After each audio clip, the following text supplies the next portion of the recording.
तो सबसे पहले जानते हैं रिगिंग के बारे में। तो रिगिंग यानी कि इससे जो है लोड को सिक्योर किया जाता है ताकि उसको हम प्रॉपरली हैंडल कर सके और उसका प्लेसमेंट कर सके। अब ये जो रिगिंग है इससे हम मटेरियल को जो है अच्छे से सिक्योर करते हैं, लोड को सिक्योर करते हैं और ये जो सिक्योर किया हुआ जो लोड है इसको हम फिर प्रॉपरली हैंडल करते हैं और प्लेसमेंट करते हैं एक जगह से दूसरी जगह बाय यूजिंग क्रेन हो या फिर बूम ट्रक हो।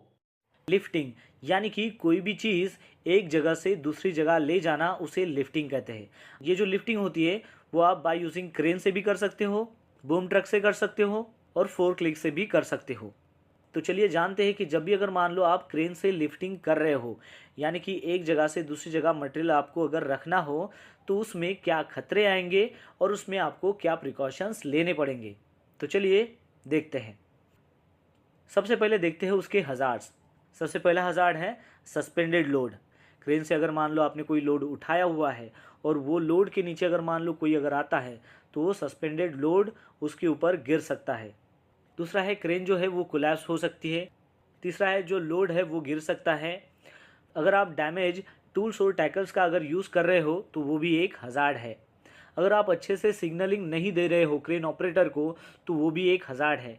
अगर मान लो क्रेन को आपने जब लगाया है और उसकी ग्राउंड कंडीशंस अगर मान लो सही नहीं है, वो अनइवन है, वो भी एक हज़ार्ड है।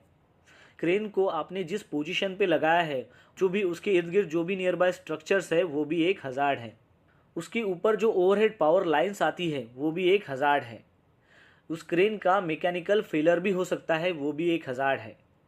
जिस लोड को उठा रहे हैं उसे अगर मान लो प्रॉपरली रिगिंग नहीं किया हुआ है वो भी एक हज़ार्ड है। अगर मान लो कि लोड जो है वो ज़्यादा हो रहा है और उसकी मूवमेंट बराबर हो नहीं पा रही है, वो अनकंट्रोल हो रहा है, तो वो भी एक हज़ार्ड है।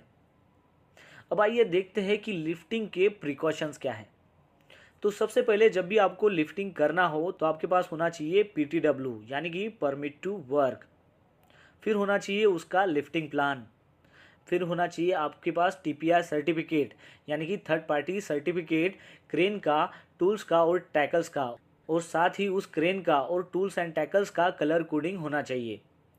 फिर आपके पास जो है वो थर्ड पार्टी सर्टिफिकेट होना चाहिए क्रेन ऑपरेटर का, जो रिगिंग सुपरवाइज़र है उसका और रिगर का भी। एक ही रिगर जो अप्रूव रिगर है, जिसके पास थर्ड पार्टी सर्टिफिकेट है, जो अप्रूव किया गया है, वही रिगर जो है वो क्रेन ऑपरेटर को सिग्नल दे सकता है।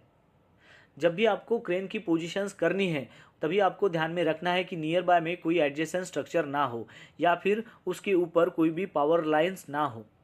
जो भी क्रेन का आप इस्तेमाल कर रहे हो उसका मेंटेनेंस होना चाहिए। क्रेन का आपको डेली इंस्पेक्शंस करना है। आपने अगर मान लो क्रेन को लिफ्टिंग करने के लिए पोजीशन में लगा दिया तो साथ ही उसके सराउंडिंग में उसका जो लिफ्टिंग एरिया आता है उसको आपको बैरिकेड करना है और साथ ही लिफ्टिंग बोर्ड का साइन बोर्ड लगाना है ताकि एडजेसेंट जो भी एक्टिविटी चालू है उनको पता चल सके कि ये लिफ्टिंग एरिया है और इसमें जाना मना है। क्रेन से अगर मान लो कोई लोड एक जगह से दूसरी जगह ले जा रहे हैं, उस वक्त उस लोड के नीचे में किसी ने आना नहीं है या फिर खड़े भी रहना नहीं है। जब भी आप क्रेन की पोजीशन करते हो तो उसके जो आउट रिगर्स है वो फुल्ली एक्सटेंड होने चाहिए। क्रेन के जो भी सेफ्टी डिवाइसेस है उसे आपको अच्छी तरह से इंस्टॉल करना है और चेक करना है, जैसे कि anti two block device, anemometer, limit switch and level indicators, और वो अच्छे से काम कर रहे हैं ये आपको इंश्योर करना है।